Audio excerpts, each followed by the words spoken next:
Hello all, நான் தான் வினோத் குமார். கள்ளத்தொடர்புனாலே அடல்ட்ரினாலே வந்துட்டு அதிகமான கொலைகள், அதுக்கப்புறம் வந்துட்டு டைவர்ஸ், குடும்பத்தில் பிரச்சனைகள் இதெல்லாம் வந்து நடந்துட்டு இருக்கும்போது சுப்ரீம் கோர்ட் வந்து இது எப்படி வந்து டீக்ரிமினலைஸ் பண்ணாங்க, என்ன ரீசனை வச்சு அவங்க டீக்ரிமினலைஸ் பண்ணியிருப்பாங்க. நான் டீக்ரிமினலைஸ் பண்ண வந்து முழுக்க சரியான விஷயம் அப்படின்னு நான் சொல்கிறேன். ஏன் அப்படின்றத உங்களுக்கு நான் வந்து அப்புறமா வந்து சொல்கிறேன். அதாவது இப்போ ஐபிசி 497 செக்ஷன் படியும், CrPC criminal procedure code section 198 clause 2 படியும் அடல்ட்ரி ஒரு குற்றம் அப்படின்னு வந்து சொல்லுது.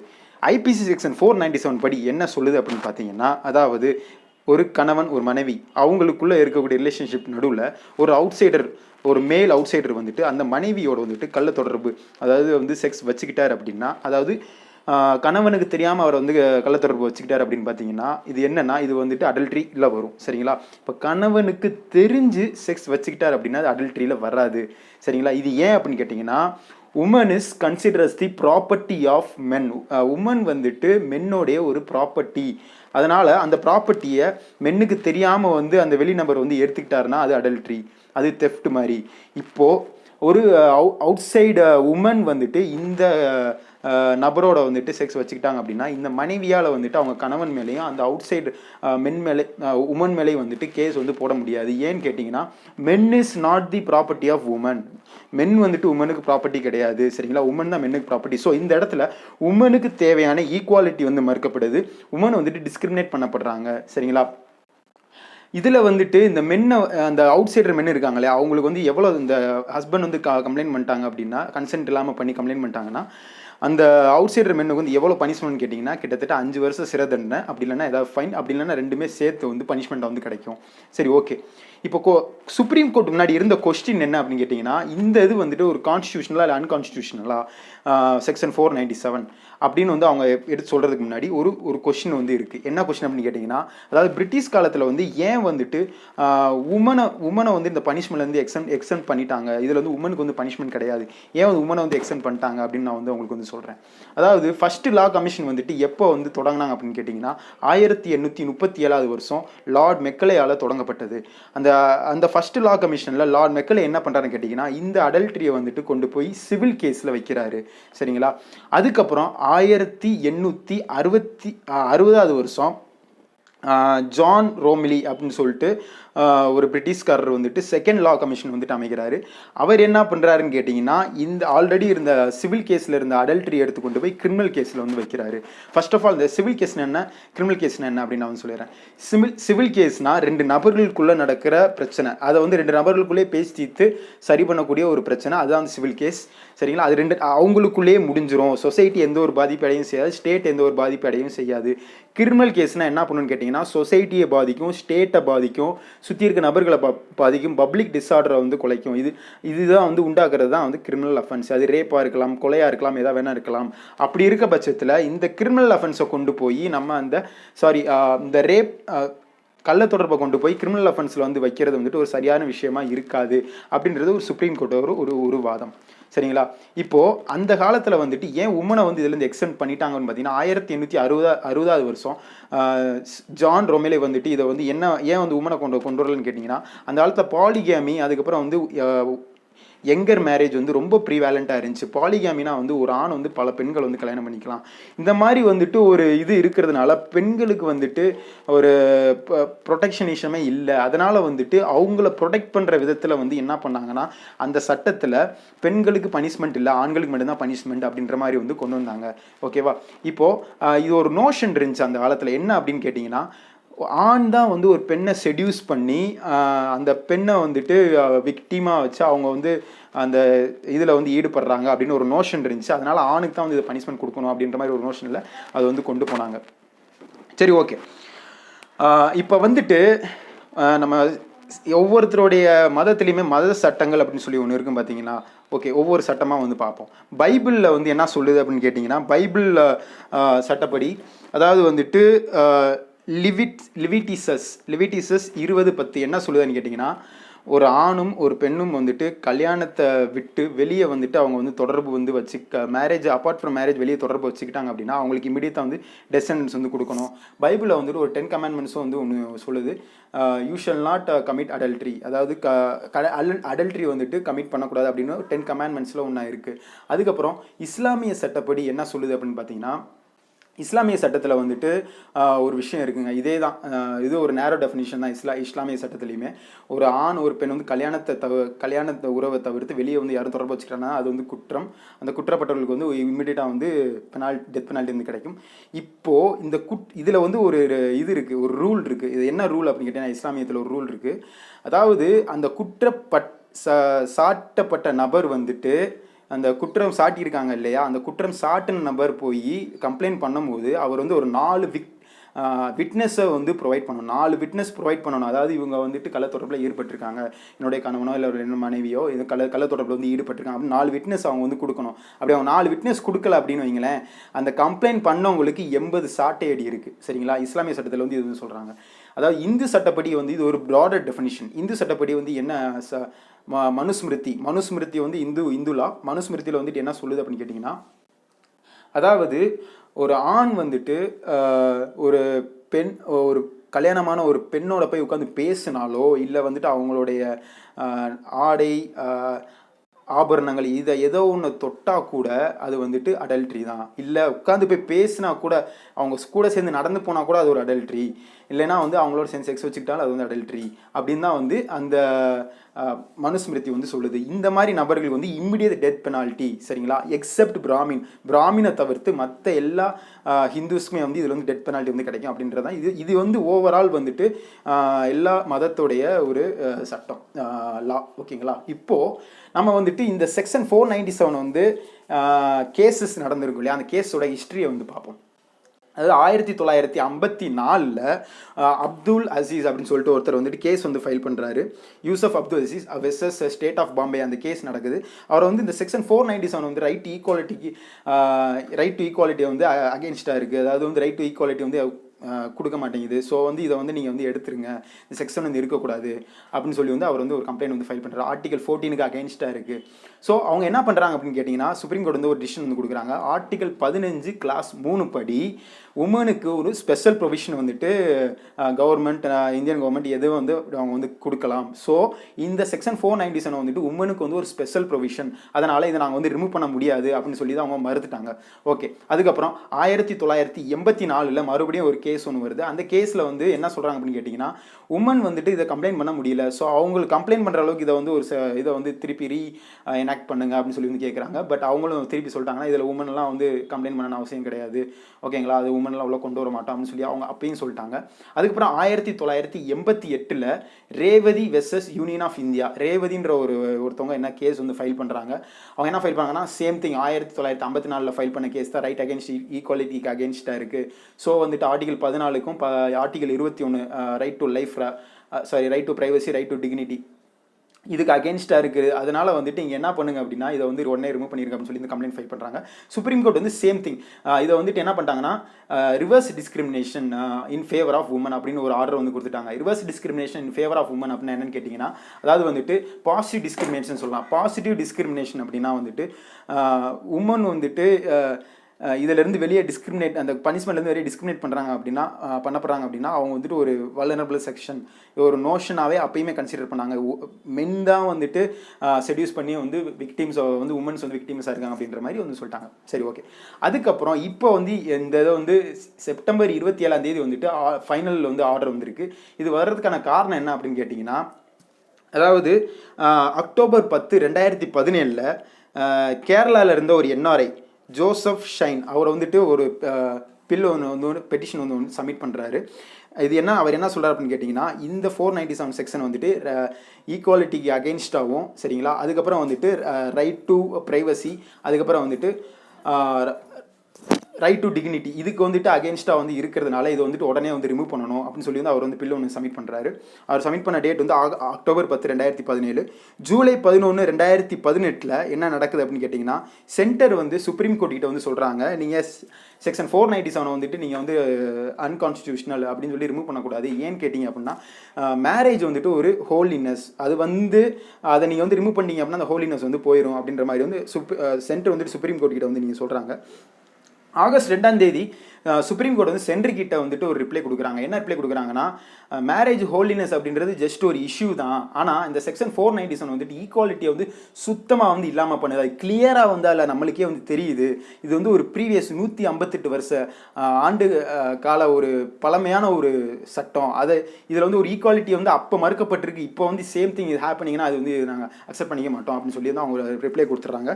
ஸோ ஃபைனலாக செப்டம்பர் 27 ஃபைனல் வேர்டிக்ட் வருது. ஃபைனல் வந்துட்டு 497 section is an unconstitutional and void, அதனால் வந்துட்டு அதை நாங்கள் வந்து ரிமூவ் பண்ணிட்டோம் அப்படின்னு வந்து அவங்க வந்து ஃபைனலாக வந்து டீக்ரிமினலைஸ் பண்ணிட்டாங்க. சரி, ஓகே. இப்போ வந்துட்டு அவங்க ஏன் வந்து அதை டீக்ரிமினலைஸ் பண்ணாங்க அப்படின்னு வந்துட்டு, ஏன் வந்து அது அன்கான்ஸ்டியூஷனல் அப்படின்னு வந்துட்டு சொன்னாங்க அப்படின்னு நான் வந்து உங்களுக்கு வந்து சொல்லிடுறேன். பாயிண்ட் நம்பர் 1, அவங்க பேசிக்காக வந்து எடுத்து சொன்ன பாயிண்ட் வந்துட்டு ரைட் டு ஈக்குவாலிட்டி. அந்த இதில் வந்துட்டு அந்த அந்த சட்டம் வந்துட்டு ரைட் டு ஈக்குவாலிட்டிக்கு அகெயின்ஸ்டாக இருக்குது, சரிங்களா? அதனால் இதை வந்து நாங்கள் வந்து எடுக்கிறோம். அதாவது இட்ஸ் கிளியர்லி மேனிஃபெஸ்ட் ஆர்பிட்டரினஸ் அப்படின்னு வந்து மென்ஷன் பண்ணியிருக்காங்க. மேனிஃபெஸ்ட் ஆர்பிட்டரினஸ் அப்படின்னா, ஆர்பிட்டரினஸ் அப்படின்னா வந்துட்டு டிக்டேட்டர்ஷிப். ஒரு அந்த சட்டம் வந்துட்டு ஒரு ஆணையும் ஒரு பெண்ணையும் நீங்கள் வந்துட்டு அந்த 2 பேருமே வந்துட்டு ஒரு கன்சென்ட்டோட நீங்கள் வந்து அதாவது வந்து இருக்கணும் அப்படின்னு சொல்லி வந்து ஒரு கமாண்ட் மாதிரி கொடுக்குது, சரிங்களா? 2 பேருமே வந்து உண்மையாக வந்து 2 பேருமே வந்து இருக்கணும் அப்படின்னு சொல்லி ஒரு கமாண்ட் மாதிரி கொடுக்குது. அந்த கமாண்ட் வந்து இருக்கக்கூடாது. அது வந்து முழுக்க ஒரு டிக்டேட்டர்ஷிப். அதனால் வந்து இதை நாங்கள் வந்து எடுத்துடுறோம் அப்படின்னு சொல்லி வந்து ஃபர்ஸ்ட் வந்து சொல்லியிருக்காங்க. ஸோ எல்லா இண்டிவிஜுவலுக்குமே வந்து ரைட் அகெயின்ஸ்ட் ஆர்பிட்டரினஸ் எல்லாருமே அது ஒரு ஃபண்டமெண்டலான ஒரு ரைட்டு, சரிங்களா? ஸோ அது வந்துட்டு right against arbitrariness it's a fundamental right. So அது வந்துட்டு இருக்கணும், அதனால் இது வந்து ஆர்பிட்டரினஸ் வந்து இருக்கக்கூடாது அப்படின்னு சொல்லி வந்து அவங்க வந்து சொல்லிட்டாங்க. அப்புறம் வந்து பாயிண்ட் நம்பர் 2 என்ன சொல்கிறாங்கன்னு பார்த்தீங்கன்னா, woman is treated as an property. இதில் இந்த சட்டத்தில் வந்து உமன் வந்து ஒரு ப்ராப்பர்ட்டியாக வந்து ட்ரீட் பண்ணுறாங்க. ஸோ உமன் வந்து ஒரு ப்ராப்பர்ட்டியாக ட்ரீட் பண்ணுறதுனால அவங்களுடைய டிக்னிட்டி, அவங்களுடைய செல்ஃப் ரெஸ்பெக்ட் வந்து பாதிக்கப்படுது, அவங்களுடைய ப்ரைவசி வந்து பாதிக்கப்படுது. அதாவது ஆர்டிகல் 21 படி every one has the right to privacy, சரிங்களா? அப்புறம் ரைட் டு டிக்னிட்டி. இந்த இது இருக்கும் போது இதை நாங்கள் வந்து வச்சிருக்க வந்து விரும்பலை அப்படின்ற வந்து ஒரு 2 முக்கியமான ஒரு அம்சங்களை வந்து அவங்க வந்து சொல்கிறாங்க. சரி, ஓகே. இப்போ ஒவ்வொரு ஜஸ்டிஸும் வந்து வேர்டிக் கொடுத்துருப்பாங்க இல்லையா, அவங்க என்ன வேர்டிக், அவங்க வாயிலிருந்து வந்த வேர்ட்ஸ் என்ன அப்படின்னு நான் வந்து உங்களுக்கு தெளிவாக சொல்கிறேன். சிஜேஐ, முன்னாள் சிஜேஐ, இப்போ வந்து வேற சிஜேஐ வந்துட்டாங்க. முன்னாள் சிஜே தீபக் மிஸ்ரா வந்து அவர் என்ன சொல்கிறார் அப்படின்னு கேட்டிங்கன்னா, husband is neither master of his wife nor does he have legal sovereignty over her, சரிங்களா? ஹஸ்பண்ட் வந்துட்டு ஒய்ஃபுக்கு மாஸ்டர் கிடையாது இல்லையா? அவர் வந்துட்டு அந்த பொண்ணு வந்து கல்யாணம் பண்ணதுனால அவருக்கு வந்துட்டு எல்லா சாவரனிட்டி அவர் தான் வந்து எல்லா அவங்கள வந்து ஆண்டு வந்து கடைசி வரைக்கும் வந்து அவங்க சொல் பேசி தான் கேட்டு தான் பண்ணணும் அப்படின்றது வந்து கிடையாது அப்படின்னு சொல்கிறாரு. அடுத்து அவர் என்ன சொல்லிடுறேன்னு கேட்டிங்கன்னா, any system treating woman with indignity invites wrath of the constitution. அதாவது எந்த சிஸ்டம் வந்துட்டு உமனை வந்துட்டு ஒரு இன்டிகினிட்டியாக வந்து ட்ரீட் பண்ணுதோ அந்த சிஸ்டம் வந்துட்டு கான்ஸ்டியூஷனுக்கு ஒரு பங்கம் விளைவிக்கிற மாதிரி இருக்கும். Again wrath of the constitution அப்படின்னா ஒரு பங்கம் விளைவிக்கிற மாதிரி இருக்கும், ஒரு ஆங்கரை வந்து கிரியேட் பண்ணும் அப்படின்னு வந்து சொல்லியிருக்கிறாங்க. அண்ட் சிஜேஐ வந்துட்டு இன்னொரு டேர்ம் வந்து மென்ஷன் பண்ணியிருக்காரு. என்ன டேர்ம் அப்படி அவர் மென்ஷன் பண்ணியிருக்காரு அப்படின்னு கேட்டிங்கன்னா, அதாவது வந்துட்டு இது வந்து இட்ஸ் அகெயின்ஸ்ட் இது. அது நான் ஆல்ரெடி வந்து சொல்லியிருந்தேன். என்னது, it's like giving a command. இது ஒரு கமாண்ட் கொடுக்குற மாதிரி இல்லைன்னா கம்ப்ளீட் ஆர்பிட்டரினஸாக இருக்குது அப்படின்னு சொல்லி வந்து சிஜே வந்து ஒரு இது மென்ஷன் பண்ணியிருக்காரு. அதுக்கப்புறம் ஜஸ்டிஸ் நரிமான் வந்து என்ன சொல்கிறாருன்னு கேட்டிங்கன்னா, அதாவது வந்துட்டு it's an ancient notion that man being perpetuator and woman victim no longer hold good, சரிங்களா? and woman is a victim is no longer hold good. அதாவது மேன் தான் வந்துட்டு இது எல்லாத்துக்குமே காரணம், உமன் வந்துட்டு இட்ஸ் ஜஸ்ட் அவங்க ஜஸ்ட் ஒரு விக்டிம் தான். இது வந்துட்டு அந்த மாதிரி வந்து சொல்கிறதுனால வந்துட்டு இது வந்து no longer it's a hold good. இது வந்து ஒரு ரொம்ப நாளைக்கு இது வந்து சரியாக இருக்கும் அப்படின்னு வந்து தோணலை. ஸோ இவர் கொடுத்துருக்கிற இந்த ஜட்ஜ்மெண்ட் வந்துட்டு எல்லா லீகல் பர்சன்ஸ்லாம் என்ன சொல்கிறாங்க அப்படின்னா, இது வந்து ஒரு பெரிய ஒரு வரவேற்கத்தக்க ஒரு விஷயம். ஏன்னா வந்துட்டு ஒரு பெரிய ஒரு மாற்றத்தை உண்டு பண்ண போகுது. பிகாஸ் வந்துட்டு ஒரு ஆணும் ஒரு ரேப் சம்மந்தமான விஷயங்களில் போயிட்டு ஃப்யூச்சரில் கண்டிப்பாக வந்து கம்ப்ளைண்ட் பண்ணலாம். ஏன்னா வந்து இவர் கொடுத்துருக்கக்கூடிய ஜட்ஜ்மெண்ட் அந்த மாதிரி ஒரு ஜட்ஜ்மெண்ட், சரிங்களா? அவர் என்ன சொல்கிறார், no longer woman can be the victim, only no longer men can be the perpetrator அப்படின்னு சொல்லி ஜஸ்டிஸ் நரிமான் சொல்லியிருக்காரு. அப்புறம் ஜஸ்டிஸ் டிஒய் சந்திரசூட் அவர் என்ன சொல்லியிருக்காருன்னு கேட்டிங்கன்னா, section 497 perpetuates subordinate status of woman, denies dignity, sexual autonomy based on gender stereotype. அவர் என்ன சொல்லியிருக்காங்க கேட்டிங்கன்னா, இது வந்துட்டு எதை வந்து கன்ஃபார்ம் பண்ணுது அப்படின்னா, உமன் வந்து ஒரு சபார்டினேட் தான். அது அவங்களால வந்துட்டு செக்ஸுவல் அட்டானமி, அவங்க யார் கூட வந்து செக்ஸ் வச்சுக்கணும் அப்படின்ற ஃப்ரீடம் கூட அவங்களுக்கு வந்து கொடுக்கல. அந்த செக்ஸுவல் அட்டானமி அப்படிங்கிறது ஒரு பேசிக்கான ஒரு டிக்னிட்டியில் இருக்க ஒரு பேசிக்கான ஒரு விஷயம் வந்துட்டு செக்ஸுவல் திங்ஸ். ஸோ அந்த டிக்னிட்டி கூட வந்து உமனுக்கு வந்து வழங்கப்படலை. ஸோ இது வந்து ஒரு கம்ப்ளீட்டான ஒரு ஸ்டீரியோடைப்பான ஒரு சட்டம் அப்படின்னு சொல்லி வந்து ஜஸ்டிஸ் சந்திரசூத் வந்து சொல்கிறாரு. அப்புறம் ஜஸ்டிஸ் மல்ஹோத்ரா அவங்க என்ன சொல்கிறாங்க கேட்டிங்கன்னா, அதாவது வந்து adultery could be a moral wrong towards spouse and family, but the question is whether it is a criminal offense. அவங்க கேட்குற கொஸ்டின் என்னன்னா, இது வந்துட்டு ஒரு மாரல் ராங்காக இருக்கலாம், சரிங்களா, அவங்க ஃபேமிலிக்கோ அவங்க ஸ்பவுஸுக்கோ இது வந்து மாரல் ராங்காக இருக்கலாம், பட் இது எப்படி வந்து ஒரு கிரிமினல் அஃபென்ஸாக வந்து இருக்க முடியும் அப்படின்ற கொஸ்டினை வந்து அவங்க வந்து கேட்டிருக்காங்க. ஸோ இது வந்து ஃபைனலாக வந்து அவங்க எல்லா ஜஸ்டிஸும் சேர்ந்து கொடுத்துருக்க வேர்டிட் வந்துட்டு it's not a criminal offence but it comes under the civil offence. சரி, இது if it comes under the civil offence இது வந்து எந்த மாதிரியான ஒரு இதை வந்து கொடுக்க போகுது அப்படின்றத நான் வந்து சொல்லிடுறேன், சரிங்களா. இப்போ சிவில் அஃபென்ஸில் வந்துட்டதுனால செக்ஷன் 497 யூஸ் பண்ணி ஈஸியாக வந்துட்டு டைவர்ஸ் வந்து வாங்கிட முடியும், சரிங்களா. அதாவது முன்னாடிலாம் வந்து டைவர்ஸ் வாங்கணும் அப்படின்னா 2 பேரோட கன்சென்ட் வேணும். இப்போ வந்துட்டு செக்ஷன் 497 வந்து அக்யூஸ்ட் ஆயிட்டாங்க அப்படின்னு கேட்டிங்கன்னா டைவர்ஸ்ன்றது ஈஸியாக வந்து கிடச்சிரும். அண்ட் ஃபர்தராக வந்துட்டு அவங்க வந்து டைவர்ஸ் வாங்குறதுக்கு முன்னாடி பேச்சுவார்த்தை நடத்திலாம் பார்ப்பாங்க. பட் அது முடியலை அப்படின்ற பட்சத்தில் இமிடியேட் வந்து டைவர்ஸ் வந்து போட்டு கொடுத்துருவாங்க. அண்ட் இன்னொரு விஷயம் என்ன அப்படின்னு கேட்டிங்கன்னா, இந்த செக்ஷன் 497 வந்துட்டு இது வந்து சிவில் அஃபென்ஸ் தான். இது மூலியமாக ஏதாவது கொலையோ தற்கொலை வந்துட்டு செக்ஷன் 306 இதனால் வந்து யாராவது தற்கொலை பண்ணிட்டாங்கன்னா செக்ஷன் 306 கிரிமினல் குற்றத்துக்கு ஆளாக்கப்படுவாங்க. அந்த சம்மந்தப்பட்ட நபர்னால அந்த கணவனோ மனைவி யாரோ ஒருத்தர் தற்கொலை பண்ணிட்டாங்கன்னா கணவனுக்கோ இல்லை மனைவிக்கோ வந்துட்டு 306 படி கிரிமினல் குற்றமாக ஆக்கப்படும் அப்படின்னு வந்து சொல்லியிருக்கிறாங்க, சரிங்களா. இப்போது இது வந்துட்டு ஒரு ஃபார்வர்டட் ஒரு இம்பேக்ட் தான், சரிங்களா. ஒரு ப்ராக்ரெசிவான ஒரு ஜட்ஜ்மெண்ட் உண்மையிலே அவங்க கொடுத்துருக்கிறது. அவங்க வந்து நல்லா நோட் பண்ணிக்கோங்க. அவங்க வந்து கிரிமினல் குற்றம் இல்லைன்னு சொல்லலை, குற்றம் இல்லைன்னு சொல்லலை, கிரிமினல் குற்றம் இல்லைன்னு தான் சொல்லியிருக்கிறாங்க. பட் ஆனால் it will comes under the civil offence. இது வந்து சிவில் அஃபென்ஸில் கண்டிப்பாக வரும், ஓகேங்களா. அண்டு இது வந்து இன்னொரு நம்ம பாசிட்டிவ் வேலை பார்க்கணும் அப்படின்னு கேட்டிங்கன்னா, இது வந்து ஒரு getting rid of Victorian era of law. Victorian era of law British பிரிட்டிஷ் ஏராவில் கொண்டு வந்த லாவில் இருந்து நம்ம வந்து வெளியே கொண்டு வந்திருக்கிறோம். இது ஒரு ப்ராக்ரெசிவான ஒரு விஷயம். அண்ட் அது மட்டும் இல்லை, இட் பிரிங்ஸ் தி ஈக்குவாலிட்டி வந்து நல்லபடியாக வந்து கொண்டு வருது அப்படின்னு வந்து சொல்லியிருக்காங்க.